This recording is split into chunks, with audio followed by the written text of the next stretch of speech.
जब कर्ण ने श्रीकृष्ण जी से पूछा, मेरा क्या दोष था, जरूर जानिए। श्रीकृष्ण जी का उत्तर। कर्ण ने श्रीकृष्ण जी से पूछा, मेरे जन्म होते ही मेरी माँ ने मुझे त्याग दिया, क्या अवैध संतान होना मेरा दोष था? द्रोणाचार्य ने मुझे सिखाया नहीं, क्योंकि मैं क्षत्रिय पुत्र नहीं था। परशुराम जी ने मुझे सिखाया तो सही, परंतु श्राप दे दिया कि जिस वक्त मुझे उस विद्या की सर्वाधिक आवश्यकता होगी, मुझे उसका विस्मरण होगा, क्योंकि उनके अनुसार मैं क्षत्रिय नहीं था। केवल संयोगवश एक गाय को मेरा बाण लगा और उसके स्वामी ने मुझे श्राप दिया, जबकि मेरा कोई दोष नहीं था।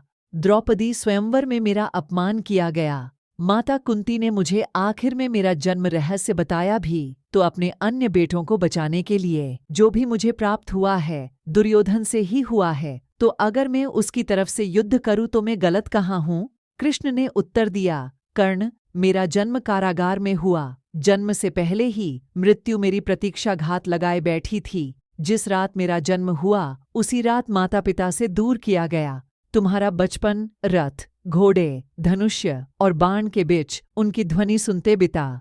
मुझे ग्वाले की गौशाला मिली, गोबर मिला और खड्डा होकर चल भी पाया। उसके पहले ही कई प्राणघातक हमले झेलने पड़े। कोई सेना नहीं, कोई शिक्षा नहीं। लोगों से ताने मिले कि उनकी समस्याओं का कारण मैं हूँ। तुम्हारे गुरु जब तुम्हारे शौर्य की तारीफ कर रहे थे, मुझे उस उम्र में कोई शिक्षा भी नहीं मिली थी। जब मैं 16 वर्ष का हुआ तब कहीं जाकर आर्षि सांदीपन के गुरु कुल पहुंचा। तुम अपनी पसंद की कन्या से विवाह कर सके। जिस कन्या से मैंने प्रेम किया वो मुझे नहीं मिली, और उनसे विवाह करने पड़े जिन्हें मेरी चाहत थी या जिनको मैंने राक्षसों से बचाया था।